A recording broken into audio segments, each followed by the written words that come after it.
That is the issue front and center here, whether Paul Ryan is going a little too far, especially when they talk about loyalty and whether people are breaking their loyalty to Donald Trump or to the eventual nominee. Remember when they all took that oath saying that they would back whoever the nominee was, and when the debates first started last summer, Donald Trump took a lot of heat for saying and raising his hand that he would have a problem with that. He has since signed on to that oath, but ironically, a couple of other candidates, including Lindsey Graham and Jeb Bush, have since said, not them. To Jimmy Kemp, the son of Jack Kemp, on what he makes of all of this. Jimmy, good to have you. What do you think your dad would think of this stuff?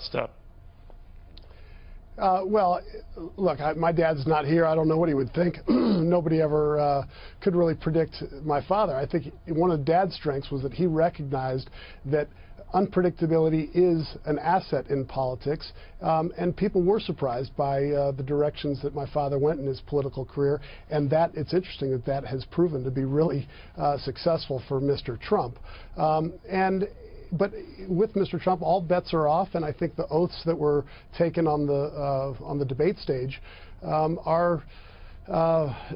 I wouldn't say that they're solemn oaths in this political process. Well, clearly not. But I mean, the other side, if you think about it, and I should posit here, Jimmy, that Donald Trump doesn't come on this show, so I'm not in the corner for him or whatever. I mean, if he doesn't want to come on here, seems to think he's treated unfairly, that's fine. That's his won't.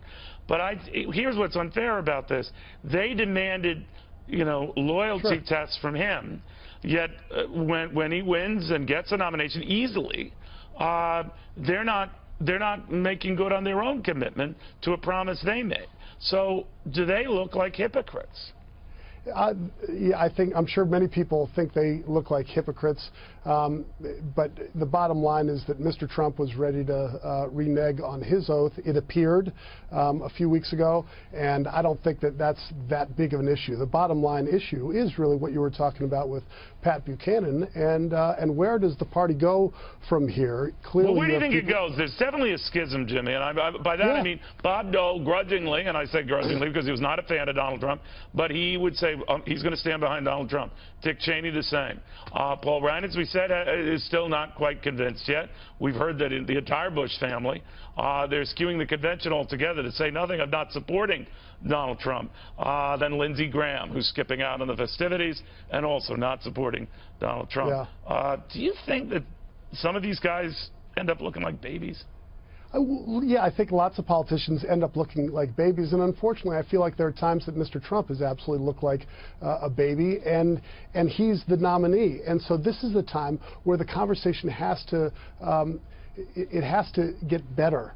And I think Speaker Ryan, he didn't belittle Mr. Trump. He said he's not quite ready to endorse him, and he wants to get to know Mr. Trump better. It's really unprecedented for the top leader of a party to not know the nominee who's running for president. So I think all of us need to take a deep breath, relax, and there's a long time before the general election. Heck, we have a long time before the convention. So you think they'll all make up and hold hands, kumbaya?